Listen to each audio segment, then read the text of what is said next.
হরে কৃষ্ণ। আজ 8ই শ্রাবণ 1433 ও 25শে জুলাই 2026 শনিবার শয়ন একাদশী। আজ আমি ভাগবত পাঠ করছি।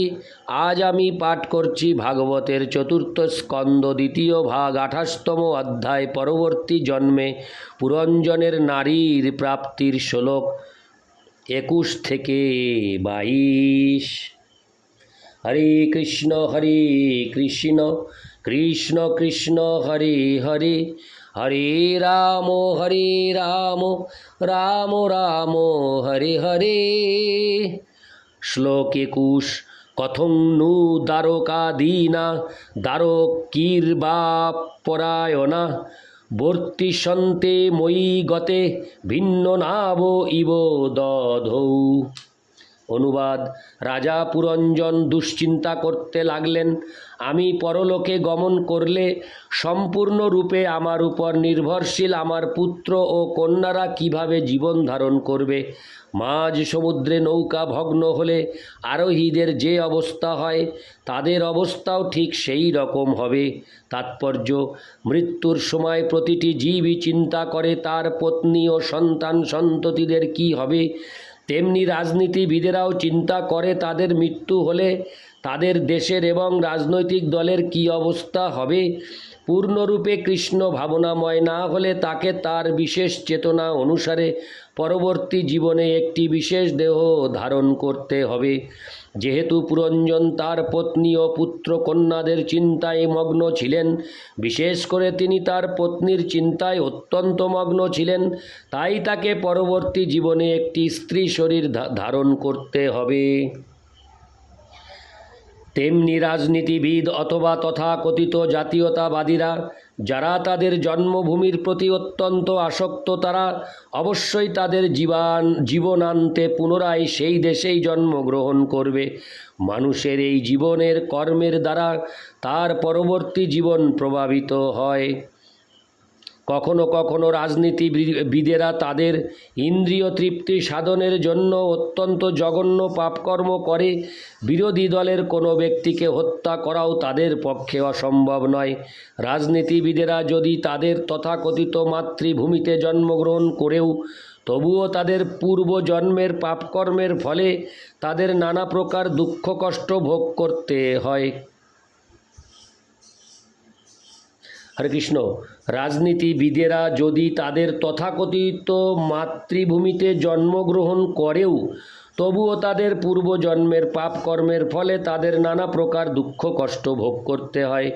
দেহান্তরের এই বিজ্ঞান আধুনিক বৈজ্ঞানিকদের কাছে সম্পূর্ণ অজ্ঞাত।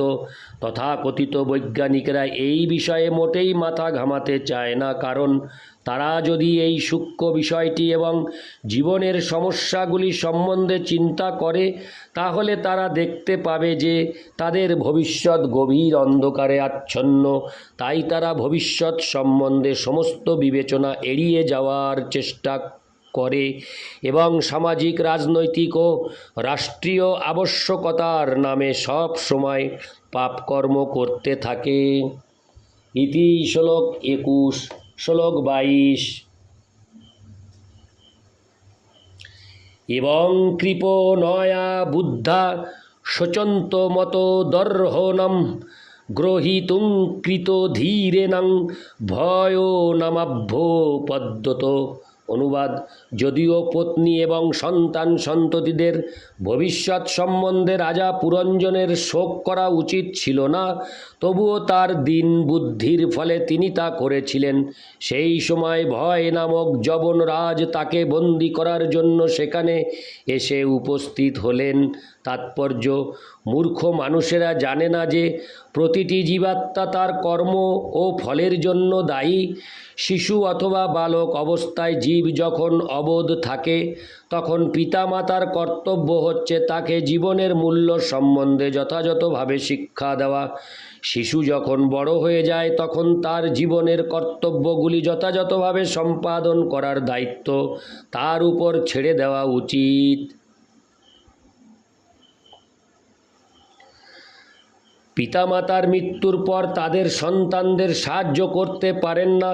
সন্তানদের সাময়িক সাহায্যের জন্য পিতা কিছু সম্পত্তি রেখে যেতে পারেন, কিন্তু তার মৃত্যুর পর পরিবারের ভরণপোষণ কিভাবে হবে সেই চিন্তায় মগ্ন থাকা উচিত নয়। এটি হচ্ছে বদ্ধ জীবের রোগ।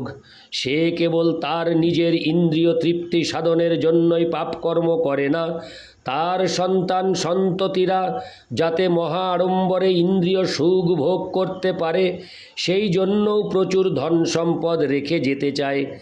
সে যাই হোক, সকলেই মৃত্যুর ভয়ে ভীত এবং তাই মৃত্যুকে বলা হয় ভয়।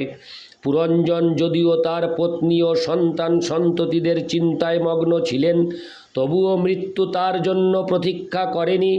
মৃত্যু কারোরই জন্য প্রতীক্ষা করে না। হরে কৃষ্ণ। প্রতীক্ষা করে না, সে তৎক্ষণাৎ তার কর্তব্য সম্পাদন করে। মৃত্যু যেহেতু নির্দ্বিধায় সমস্ত জীবদের এখান থেকে নিয়ে যাবে, তাই যে সমস্ত নাস্তিকেরা ভগবদ ভক্তিকে অবহেলা করে তাদের দেশ সমাজ আত্মীয় স্বজনদের চিন্তায় তাদের জীবনের অপচয় করে, তাদের কাছে মৃত্যুই হচ্ছে চরম ভগবত উপলব্ধি।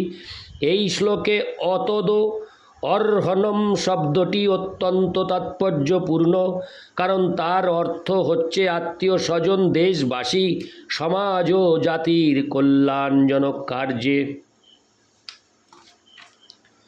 অত্যাধিক আগ্রহী হওয়া উচিত নয়। সেগুলি মানুষকে আধ্যাত্মিক উন্নতি সাধনে সাহায্য করে না। দুর্ভাগ্যবশত এখন সমাজের তথাকথিত শিক্ষিত মানুষদেরও আধ্যাত্মিক উন্নতির বিষয়ে কোনো জ্ঞান নেই। যদিও মনুষ্য জীবন লাভ করার ফলে তারা আধ্যাত্মিক উন্নতি সাধনের সুযোগ পেয়েছে, তবুও তারা সেই সুযোগের সদ্ব্যবহার করতে চায় না। ধন থাকা সত্ত্বেও যে সেই ধন ব্যবহার করে না তাকে বলা হয় কৃপণ। তাই এই সমস্ত মানুষেরা হচ্ছে একটি মস্ত বড় কৃপণ। তারা তাদের জীবনের অপব্যবহার করে এবং তাদের আত্মীয় স্বজন, দেশবাসী, সমাজ ইত্যাদি জাগতিক কল্যাণের চিন্তায় মগ্ন থেকে মনুষ্য জীবনের অমূল্য সুযোগটির অপচয় করে। মানুষের প্রকৃত কর্তব্য হচ্ছে কিভাবে মৃত্যুকে জয় করতে হয় সেই শিক্ষা লাভ করা। মৃত্যুকে জয় করার পন্থা বর্ণনা করে শ্রীকৃষ্ণ ভগবদ্ গীতায় 4:9 উল্লেখ করেছেন। জন্ম কর্ম চ মে দিব্যমেবং যো বেত্তি তত্ত্বতো তক্তাদেহং পুনর্জন্ম নৈতি মামেতি সহ অর্জুন। হে অর্জুন, যে ব্যক্তি জানেন যে আমার আবির্ভাব এবং কার্যকলাপ অপ্রাকৃত, তিনি দেহত্যাগ করার পর পুনরায় এই জড় জগতে জন্মগ্রহণ করেন না, তিনি আমার নিত্যধাম প্রাপ্ত হন। যিনি পূর্ণরূপে কৃষ্ণ ভাবনাময়, তিনি এই দেহ ত্যাগ করার পর পুনরায় আর একটি জড় শরীর ধারণ করেন না।